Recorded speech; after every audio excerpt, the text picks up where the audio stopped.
আসসালামু আলাইকুম সুপ্রিয় দর্শক, আশা করছি আপনারা সবাই ভালো আছেন। দর্শক বন্ধুরা, আজকে আমরা চলে আসছি গোপালগঞ্জ জেলার গোপালগঞ্জ সদরের ঘুষেরচর গ্রামে। আজকে আমরা আসছি এই গ্রামের একজন প্রান্তিক খামারির খামারে, নাইম ভাইয়ের খামার, যিনি আসন্ন কুরবানিকে কেন্দ্র করে খুব সুন্দর একটি শাহিওয়াল জাতের গরু লালন পালন করেছেন এবং যে গরুটির নাম উনি রেখেছেন গোপালগঞ্জের নবাব। এবং গরুটি কিন্তু সত্যিই দেখতে নবাবের মতো চমৎকার একটি গরু ভাই তৈরি করেছেন। তো আজকে আমরা আপনাদেরকে নবাব গরুটি সম্পর্কে জানাবো যে নাইম ভাই এই গরুটি কতদিন আগে সংগ্রহ করেছেন, কী ধরনের খাবার দাবার দিয়ে লালন পালন করেছেন এবং এই গরুটির বর্তমানে ওজন কেমন রয়েছে এবং আসন্ন এই গরুটির দাম কত টাকা যাচ্ছেন বিক্রির জন্য। এবং দর্শক বন্ধুরা, আপনাদেরকে যদি একটু আমি ধারণা দেওয়ার চেষ্টা করি, ভাই কিন্তু গরুটির খুব সুন্দর একটি দাম চেয়েছেন। তো আপনারা যারা প্রান্তিক খামারের কাছে এরকম সুন্দর একটি গরু ক্রয় করতে চান, আশা করবো সম্পূর্ণ আয়োজন জুড়ে আমাদের সাথেই থাকবেন। আসসালামু আলাইকুম ভাই। ওয়ালাইকুম আসসালাম ভাই। ভাই কেমন আছেন? জি আলহামদুলিল্লাহ ভাই, ভালো আছেন? জি আলহামদুলিল্লাহ ভালো আছি। ভাই প্রথমে একটু পরিচয় দিবেন আপনার। আমার নাম হচ্ছে নাইম, বাড়ি হচ্ছে গোপালগঞ্জ সদর, লতিফপুর ইউনিয়ন। আচ্ছা আচ্ছা, নাইম ভাই দেখতে পাচ্ছি মাশাআল্লাহ অসাধারণ একটি গরু পালন করেছেন কুরবান ঈদকে কেন্দ্র করে। প্রতি বছরই কি পালন করা হয় না এবারই প্রথম পালন করেছেন গরু? না, প্রতি বছর পালন করি একটা দুইটা, এবার একটু বড় সড়ই করছি। এবারই প্রথম বড় গরু পালন করেছেন? জি। আচ্ছা আচ্ছা, কত বছর ধরে গরু পালন করেন? আমি প্রায় যে 5-6 বছর চলে। 5-6 বছর। জি। আচ্ছা, তাহলে আমরা বলতে পারি যে এটা আপনার লাইফের সবচেয়ে বড় গরু। জি। আচ্ছা, এটা কি জাতের গরু? এটা হচ্ছে শাহিওয়াল জাতের। শাহিওয়াল গরু। জি। আচ্ছা আচ্ছা, কতদিন ধরে এই গরুটা আপনি পালন করতেছেন? এটা যে 1 বছর চলে। 1 বছর। নাইম ভাই এই সুন্দর গরুটা কোথা থেকে সংগ্রহ করেছিলেন? এটা আমাদের গোপালগঞ্জ থেকে, এক বাড়ি থেকে আমি বাসা থেকে সংগ্রহ জি, জি। করছিলেন? যখন এই গরুটা সংগ্রহ করছিলেন তখন এর বয়স কেমন ছিল? এর বয়স ছিল হচ্ছে 4 দাঁতের। 4 দাঁত। জি। আচ্ছা, এখন এটার বয়স কয় দাঁত? এখন 6 দাঁত। 6 দাঁত। জি। আচ্ছা, তো নাইম ভাই আমরা তো দেখি যারা শখ করে বড় গরু পালন করে তারা বিভিন্ন নাম রাখে, আপনি এর কোনো নাম রেখেছেন কিনা? এর নাম রাখছিলাম নবাব। নবাব। জি। আচ্ছা, নবাব নাম রাখার কারণটা কি? নাম রাখার কারণে এর বডি ফিটনেসের কারণে, মানে তাকালেই বোঝা যায় যে নবাব আচ্ছা, কেন আচ্ছা। রাখছি। মানে তাকাইলেই বোঝা যায় এটা দেখতে নবাবের মতো। হ্যাঁ, এই জন্যই রাখছি। আচ্ছা যাক, মা মাশাআল্লাহ খুবই সুন্দর একটা গরু বানাইছেন ভাই, খুবই সুন্দর এবং আকর্ষণীয় একটা গরু, যে দেখবে তারই পছন্দ হবে। জি। আচ্ছা, যখন সংগ্রহ করেছিলেন তখন কি এরকম সুন্দর ছিল না 1 বছর পালন করার পর এরকম হয়েছে? না, এত স্বাস্থ্যবান ছিল না, একটু মানে গঠন ঠিক ছিল আর কি। গঠন ঠিক ছিল। যখন সংগ্রহ করেছিলেন তখন ওজন কেমন ছিল এটার? তখন ওজন 550 কেজির মতো, হয়তো 550 কেজির মতো ছিল আনুমানিক। ছিল আনুমানিক। আচ্ছা, এখন ওজন কিরকম হতে পারে ধারণা? এখন 750 থেকে 800 কেজির মতো হয়তো, 750 থেকে একটু কম 800 বেশি কেজি হবে হতে আর পারে। কি, এই। আচ্ছা আচ্ছা, যাক খুব বেশি একটা মানে ডিফারেন্স বলেন নাই, যেটা বলছেন এর আশেপাশেই হবে। জি। আচ্ছা, তো এই যে ভাই গরুটা লালন পালন করছেন 1 বছর ধরে, কি ধরনের খাবার দাবার দিয়ে লালন পালন করছেন? এটা খাবার খাচ্ছে, দানাদার খাওয়াচ্ছি, যে ভুট্টার গুঁড়ো আছে, তারপর এই বুটের ভুসি, গমের ভুসি, এগুলো। আচ্ছা আর কাঁচা ঘাস আছে, আর মাঝে মাঝে কিছু সাইলেজ কিনে আনি, ওইগুলো খাওয়াই। আচ্ছা, একদম সম্পূর্ণ প্রাকৃতিক খাবার দাবার দিয়ে গরুটা লালন পালন করেছেন। প্রতিদিন কত কেজি দানাদার খাবার দিচ্ছেন নবাবকে? 6 থেকে 8 কেজির মতো। 6 থেকে 8 কেজি। জি। দানাদারটা কয় বেলা দিচ্ছেন, এক বেলা না 2 বেলা? না, দুই বেলা খাবার দিই। 2 বেলায় 6 থেকে 8 কেজি দানাদার। জি। আচ্ছা, কাঁচা ঘাস কি পরিমাণ দিচ্ছেন?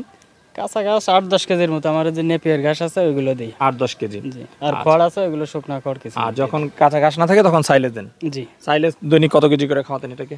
এটা সাইলেজ তা প্রায় 8 থেকে 12 কেজির মতো, মানে 2 বেলা দিই ভাগ করে আর কি, আচ্ছা, অল্প অল্প করে খাওয়া। ঠিক আছে। তো নাইম ভাই এই যে আপনি সাইলেজ, তারপর হচ্ছে কাঁচা ঘাস এবং দানাদার 6 থেকে 8 কেজি দিয়ে পালন করতেছেন, গোটের পিছনে আপনার প্রতি মাসে কেমন টাকা খরচ হচ্ছে? এর পিছনে প্রায় 16 থেকে 17,000 টাকার মতো খরচ আমার। 16-17 হাজার টাকা। জি, প্রতি মাসে আচ্ছা, তাহলে তো 1 বছরে প্রায় আপনার 2 লাখ টাকার মতো খরচ হয়েছে, খরচ আছে। যেহেতু আপনি বড় গরু সংগ্রহ করছেন। শুরু থেকে তো একই রকম খরচ ছিল? জি জি। আচ্ছা আচ্ছা, স্বাভাবিক খাবারই তো বলেন, আমরা তো অনেক সময় প্রান্তিক খামারিদের দেখি যে আরো শখ করে কলা ফলমূল খায়, এরকম কিছু খাওয়াইছেন কি? না না, এইগুলো খাওয়ার নাই? না। আচ্ছা আচ্ছা, গরুটাকে প্রতিদিন গোসল করান কয় বেলা? এখন 2 বেলা করে, গরম এখন তো। 2 বেলায় জি, করান? সকালে আর দুপুরের দিকে। আচ্ছা, শীতের সময়? না, শীতের সময় সপ্তাহে 1 দিন বা 10 দিন পর পর 1 দিন করাইছি মাঝে মাঝে। আচ্ছা আচ্ছা, এই যে 1 বছর ধরে গরুটা পালন করতেছেন, কোনো বড় ধরনের সমস্যা হয়েছে কিনা, রোগ বালাই হয়েছে? আল্লাহর রহমতে কোনো সমস্যা হয়নি। কোনো সমস্যা হয় নাই? না। গরু সম্পূর্ণ দেখাশোনা কি আপনি করেন না কারোর মাধ্যমে করাচ্ছেন? আমি করি, আর আমার ওই ছোট একটা দোকান আছে, তো আমি ওইখানে থাকি, কাজ করি। আমার মা আছে, উনি দেখাশোনা করে। আচ্ছা, দিনের বেলা কিছু খাবার টাবার দেয়। আপনি এবং আপনার মা এটা জি। লালন পালন করেছেন। গরুটার মানে কিরকম, শান্ত স্বভাবের না একটু পাগলা টাইপের? শান্ত স্বভাবের। একদম শান্ত। জি। আচ্ছা, দেখতেই পাচ্ছি খুব ধীরস্থির ভাবে দাঁড়িয়ে রয়েছে। আচ্ছা, গরুটার সাথে কিরকম সম্পর্ক আপনার? খুব ভালো। খুব ভালো সম্পর্ক। জি। আচ্ছা, দেখ তো ভাই এই যে গরুটা তো বিক্রি করবেন কুরবানিদের জন্য তৈরি করেছেন। হ্যাঁ, আশা আছে কোরবানি ঈদে বিক্রি করে। আচ্ছা আচ্ছা, ইতিপূর্বে যেগুলো বিক্রি করছেন সেগুলো তো নিশ্চয়ই হাটে নিয়ে বিক্রি করছেন। হ্যাঁ, হাটেই করছি। আচ্ছা আচ্ছা, তো এবার কি চিন্তা ভাবনা যে হাটে নিয়ে বিক্রি করবেন না বাসা থেকেই হয়ে যাবে ইনশাল্লাহ আশা না, করতেছেন? আশা করি বাসা থেকেই হবে, যেহেতু ভালো জিনিস।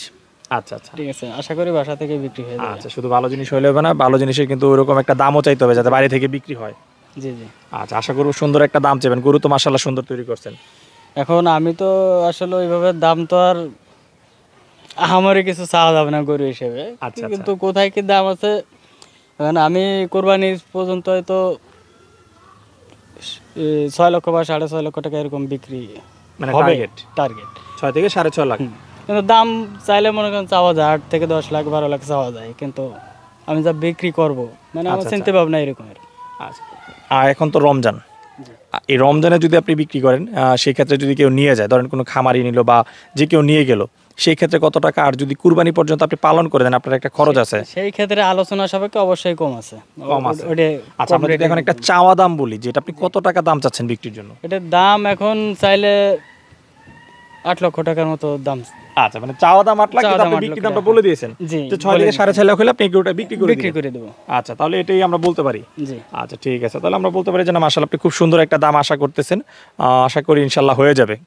আর খুব বেশি উল্টাপাল্টা চান না, কারণ গরু তো মাশাআল্লাহ খুব সুন্দর। জি, উল্টো পাল্টা চাই আসলে এই আলোচনা 15 লাখ 20 লাখ টাকা বলে তার গরু বিক্রি হয় না, যেহেতু আপনারা গ্রাম পর্যায়ে রয়েছেন, ঢাকা নিলেও আবার অনেক টাকা খরচ। জি জি। আচ্ছা, তবে 15-20 লাখ টাকা যারা চায়, আমি মনে করি আমার এই সাহেলের মতো এরকম সাহেল দেখাতে পারবে না। আচ্ছা, 15-20 লাখের মানে প্রান্তিক পর্যায়ে, বড় খামারি না। যাক, আপনি খুব বুদ্ধিমানের কাজ করেছেন যে আপনি ভালো মানের একটা গরু পালন করেছেন, যেগুলোর বাজারে চাহিদা আছে, ডিমান্ড আছে এবং যেটার একটা ভালো দাম আছে। এবং প্রান্তিক খামারি ভাই বোনেরা আপনারা যারা রয়েছেন, আমি কিন্তু আপনাদেরকে পরামর্শ দিব যে আপনারা যারা যে অস্টাল গরু পালন করে আপনারা নিরাশ হয়েছেন, ভালো দাম পান নাই, ন্যায্য দাম পান নাই, আপনারা এরকম সুন্দর সুন্দর শাহিওয়াল গরু পালন করেন, আপনারা ইনশাআল্লাহ লাভবান হবেন। ভাই কিন্তু খুব সুন্দর একটি গরু পালন করেছেন এবং যেই সুন্দর গরু, আশা করি ভাই যে দাম চেয়েছেন, আমি আশাবাদী ভাই গরুটি বাড়ি থেকে বিক্রি করতে পারবেন। তো ভাই, কেউ যদি গরুটি আপনার কাছ থেকে সংগ্রহ করতে চায়, কিভাবে সংগ্রহ করতে পারবে? এটা আমার ফোন নাম্বার থাকবে, যোগাযোগ করবো আর সরাসরি এসে দেখবে। আসলে অনেক সময় ছবি বা ভিডিও তো অনেক সময় বোঝা যায় না যে কি জিনিস, সরাসরি দেখলে হয়তো বুঝতে পারো যে আসলে আমার দাম অবশ্যই যেটা বলছে ওটা সঠিক কিনা। ভিডিও দেখে গরু ধারণা করা যায় না, জি, অনেক সময় ছোট মনে হয়, আবার অনেক সময় বড় মনে হয়। জি জি। আচ্ছা আচ্ছা, যোগাযোগের জন্য আপনার মোবাইল নাম্বার একটু বলে দেন। 01402992997। আচ্ছা আচ্ছা, এটা এই নাম্বারে যোগাযোগ করলে তারা হ্যাঁ, গরুটা সংগ্রহ করতে পারবে। জি। আচ্ছা নাইম ভাই, আপনার কাছ থেকে জানতে চাই, গরুটা যদি বাড়ি থেকে খুব সুন্দর একটা দামে বিক্রি করতে পারেন এবং ন্যায্য একটা দাম পান, ভবিষ্যতে কিরকম আর বড় গরু পালন করার ইচ্ছা রয়েছে কিনা? আশা আছে, ভালো জিনিস বাদলে হয়তো পালন করব। এটা যেমন দেখতে গেছি আমি, এক নজর দেখে আমার পছন্দ হয়েছে, আমি তাদের দাম বলার সুযোগ দিই নাই। আচ্ছা, নিয়ে আসছেন? এক দামে নিয়ে এসেছি। আচ্ছা আচ্ছা, তারও দাম ওই সহনীয় পর্যায়ে, মানে গরু হিসেবে যে দাম সেই রকমই চাইছিল, আমি সেই দামে নিয়ে এসেছি। আচ্ছা ঠিক আছে। নাইম ভাই, গরু বিক্রি করার পরে যেহেতু ভালো একটা অ্যামাউন্ট পাবেন, কোনো স্বপ্ন রয়েছে কিনা যে গরু বিক্রি টাকাতে কোনো কিছু করবেন এরকম? আছে, অবশ্যই আছে। আমি পালন করতেছি আমার মানে আচ্ছা আচ্ছা, যে বাড়ির কাজটা কমপ্লিট হয় না এখনো দেখা যায়, জি। তাহলে এটা বিক্রি করতে পারলে বাড়ির কাজটা কমপ্লিট করবেন। আচ্ছা, সচরাচর যেটা হয় গ্রাম পর্যায়ে যারা গরু পালন করে তারা তো কিছু করে, গরু বিক্রি করে কুরবানিতে হয় ছেলে মেয়ে বিদেশে পাঠায় বা এরকম একটু বাড়ি করে, বাড়ির পরিবেশ উন্নত করে। জি, তাহলে আপনিও বাড়িটা হ্যাঁ, complete বাড়িটা করবেন। কমপ্লিট করবো। আবার 2025 সালের জন্য আরেকটা ছোট একটা আছে, ওইটা 2 রাতের, ওর গায়ে প্রায় মাংস হবে 7 মনের মতো আছে, ওটা আগামীতে ওইটা 2025-এর জন্য ইনশাল্লাহ। জি দেখা হবে। আচ্ছা আচ্ছা, ঠিক আছে। আচ্ছা নাইম ভাই, কথা বলে খুবই ভালো লাগলো। দোয়া করি আসন্ন 2024 কুরবানিতে আপনার এই গরুটি যেন আপনি বাড়ি থেকে বিক্রি করতে পারেন, সেই প্রত্যাশা রেখে বিদায় নিচ্ছি। ভালো থাকবেন। জি।